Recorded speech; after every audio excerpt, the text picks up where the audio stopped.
Chapter 19. Attacked by the Fighting Trees. The next morning, Dorothy kissed the pretty green girl goodbye, and they all shook hands with the soldier with the green whiskers, who had walked with them as far as the gate. When the guardian of the gate saw them, he wondered greatly that they could leave the beautiful city to get into new trouble, but he at once unlocked their spectacles, which he put back into the green box, and gave them many good wishes to carry with them. "You are now our ruler," he said to the Scarecrow, "so you must come back to us as soon as possible." "I certainly shall if I am able," the Scarecrow replied, "but I must tell Dorothy to get home first." As Dorothy bade the good-natured guardian a last farewell, she said, "I have been very kindly treated in your lovely city, and everyone has been good to me. I cannot tell you how grateful I am." "Don't try, my dear," he answered. "We should like to keep you with us, but if it is your wish to return to Kansas, I hope you will find a way." He then opened the gate of the outer wall, and they walked forth and started upon their journey. The sun shone brightly as our friends turned their faces toward the land of the South. They were all in the best of spirits and laughed and chatted together. Dorothy was once more filled with the hope of getting home, and the Scarecrow and the Tin Woodman were glad to be of use to her. As for the Lion, he sniffed the fresh air with delight and whisked his tail from side to side in pure joy at being in the country again, while Toto ran around them and chased the moths and butterflies, barking merrily all the time. "City life does not agree with me at all," remarked the Lion as they walked along at a brisk pace. "I have lost much flesh since I lived there, and now I am anxious for a chance to show the other beasts how courageous I have grown." They now turned and took a last look at the Emerald City. All they could see was a mass of towers and steeples behind the green walls, and high up above everything, the spires and dome of the Palace of Oz. "Oz was not such a bad wizard after all," said the Tin Woodman, as he felt his heart rattling around in his breast.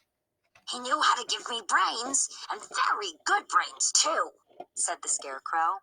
"If Oz had taken a dose of the same courage he gave me," added the Lion, "he would have been a brave man."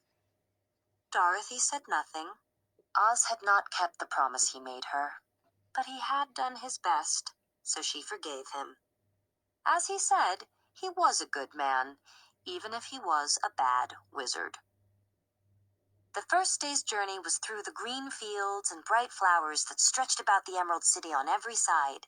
They slept that night on the grass, with nothing but the stars over them, and they rested very well indeed. In the morning, they traveled on until they came to a thick wood. There was no way of going around it, for it seemed to extend to the right and left as far as they could see.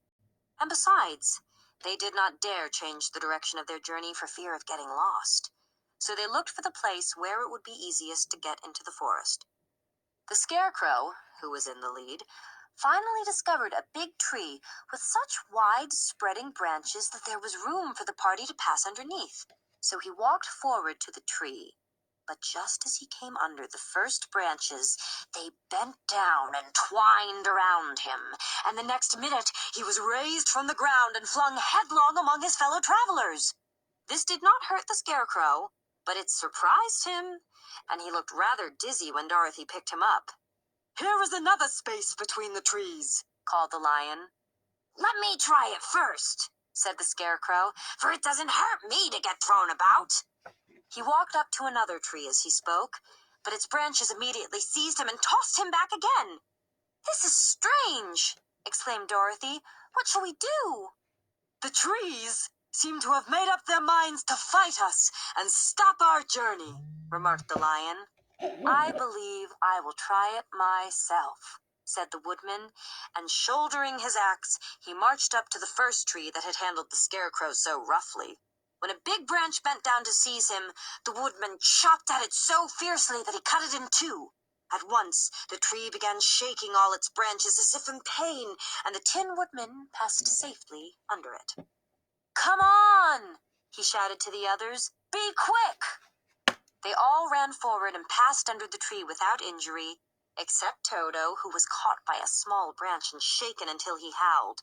But the woodman promptly chopped off the branch and set the little dog free. The other trees of the forest did nothing to keep them back, so they made up their minds that only the first row of trees could bend down their branches, and that probably these were the policemen of the forest and given this wonderful power in order to keep strangers out of it. The four travelers walked with ease through the trees until they came to the further edge of the wood. Then, to their surprise, they found before them a high wall, which seemed to be made of white china.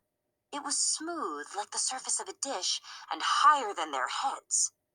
"What shall we do now?" asked Dorothy. "I will make a ladder," said the Tin Woodman, "for we certainly must climb over the wall."